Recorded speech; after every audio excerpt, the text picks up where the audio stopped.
layout for you for February's Craft IQ challenge. This is a challenge that every day we're given another layer to put together. And so you kind of have a couple strategies, I guess, that you can use in playing along with this. You can wait for all of the layers to be delivered and then go ahead and pull everything out and put a layout together, or you can do what I'm doing, which is every day finding out what the layer was and then just doing that one part of the layout and then waiting for the next day to find out what the next layer is and adding to it. Whatever you want to do is totally up to you, and it's just this really fun kind of interesting way of putting a layout together because you don't know what each layer is going to be ahead of time. So I kind of enjoy doing it one step at a time. So that's what I'm showing you here in the video. So the first step was pretty basic. I had to pick a pattern paper, and from that pattern paper that I would be using as my background, I had to pick 3 colors that I would kind of go with. So I have that snowman pattern paper, and I picked the red, the kind of greenish color, and a blue. So those are my 3 primary colors. And then the second layer was to add silver. So going with that whole snowman theme, I was kind of thinking winter layout. So I had some glittery kind of silvery paper. So I went ahead and pulled that out, and I only had a chunk of it. I didn't have a full piece. So I just cut a chunk that looked about the right size to be a mat on or for a picture, and so that was layer number 2. Now layer number 3 is to do some heat embossing, or you could have done dry embossing as well, putting something through an embossing mat through your manual machine, but I'm gonna go ahead and do heat embossing. You guys know this is like my challenge in scrapbooking. I can never seem to get this done right. It's always a big mess, but that's okay. I still have fun doing it. So I pulled out these white and silver tags. Sorry, I'm a little blurry right there. But white and silver tags, which obviously the silver goes along with the silver that was needed from layer 2. And then I have these tiny little snowflake stamps that I got from 2 different stamp sets.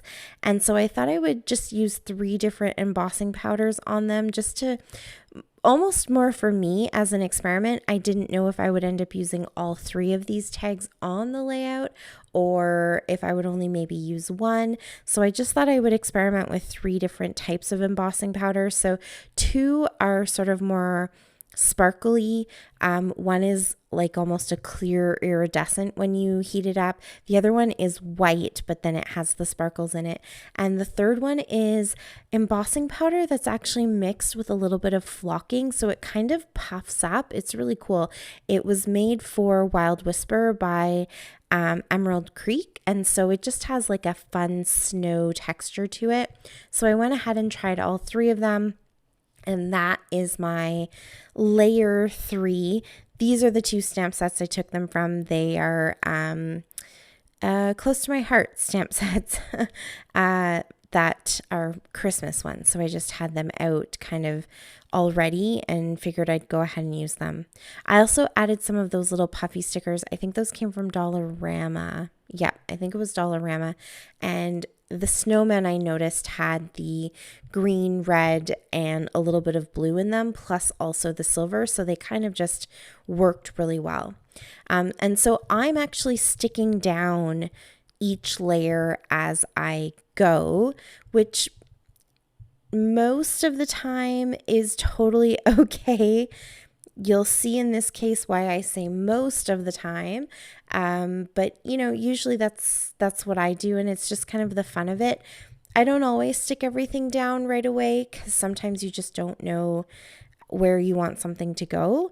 And so here is layer 4, and yes, I'm pausing this so that you can see.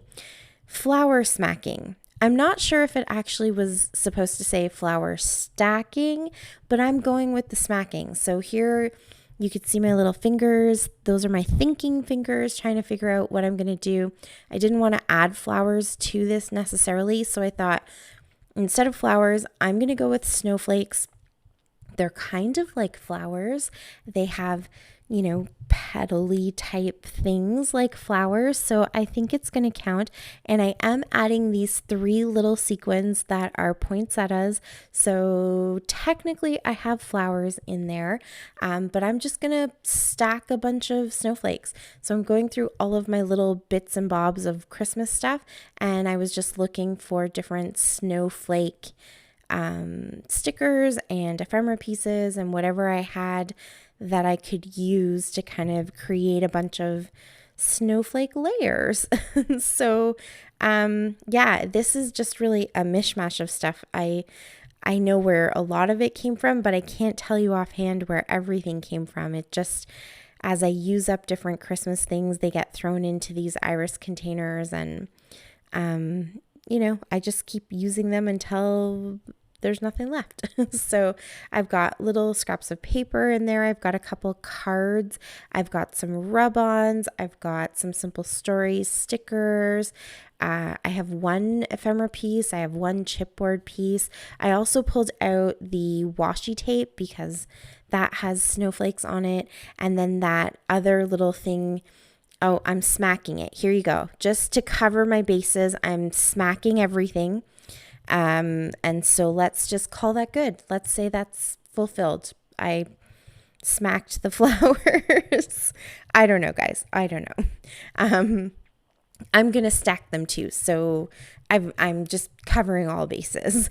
But yeah, the Merry Christmas that you see, that's actually felt on some little clothespins. So just all different kinds of flowers. And I like having different textures and different dimensions to the pieces that I'm pulling out, so that as I'm stacking them, things kind of layer in really fun and interesting ways.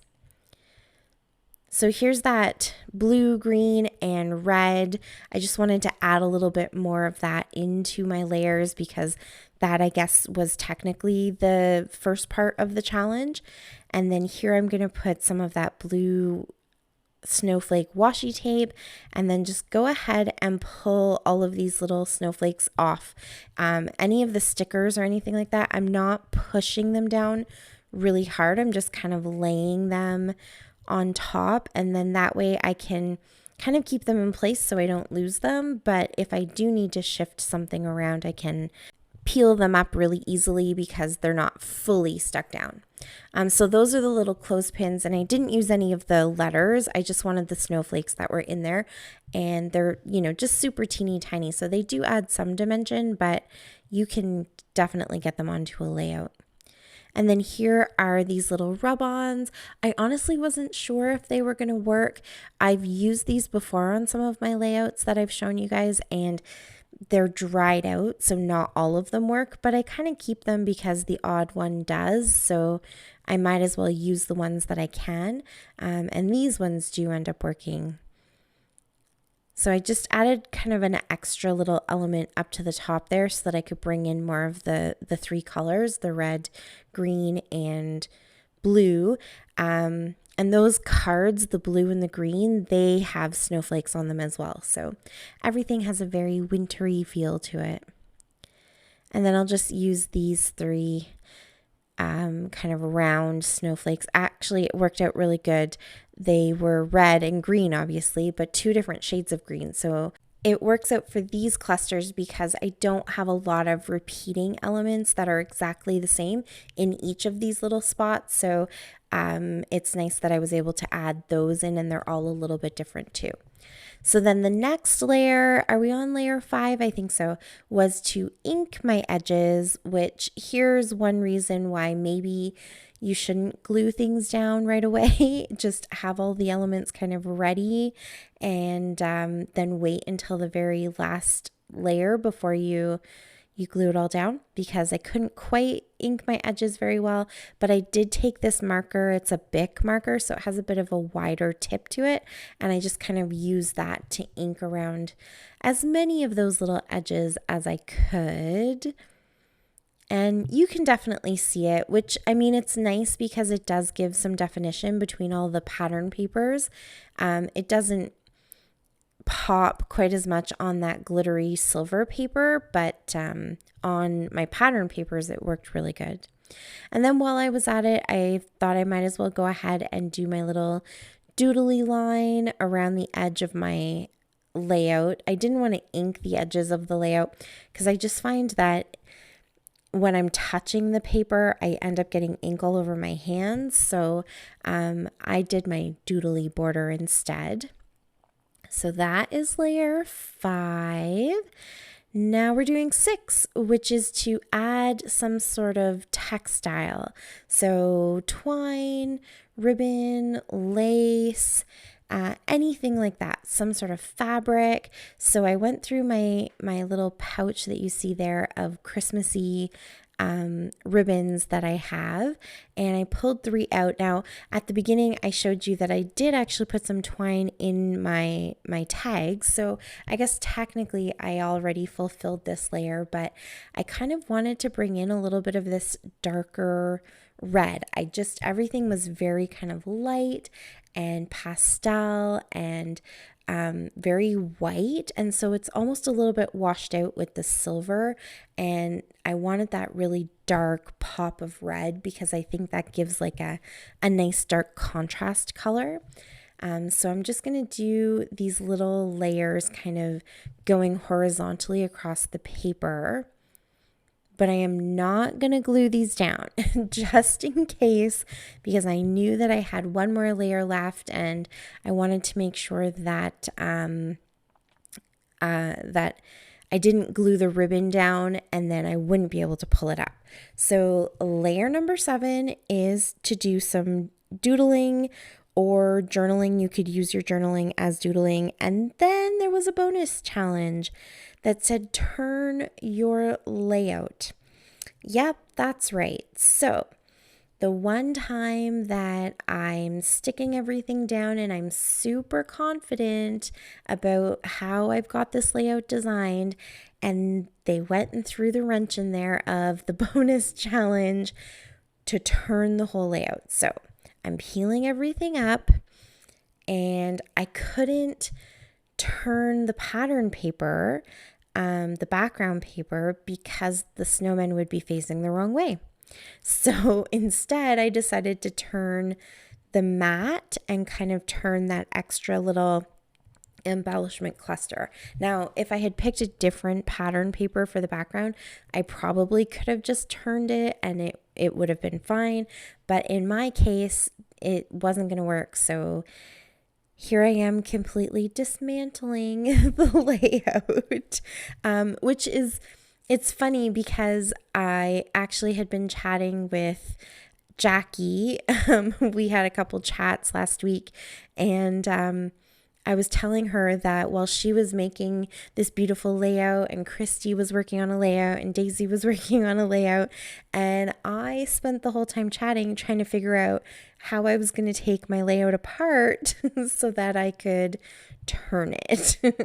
But yes, anyways, it works out well in the end. So you can see there, I just went and I found a landscape style picture to use instead of a portrait picture, and I knew I was going for something kind of, snow or wintry or even Christmassy, so I just looked for some picture that would work with that, and then I just turned the mat, changed where I had the tags, and kind of flipped things around that way. So I'm still going to have all of the elements. I'm using the ribbon and kind of still keeping the idea of that horizontal line across the layout. But there are a few little spots where things didn't want to pull up very nicely. I am glad that I didn't glue the ribbon down though, because that would have been a lot of extra adhesive to try to pull off.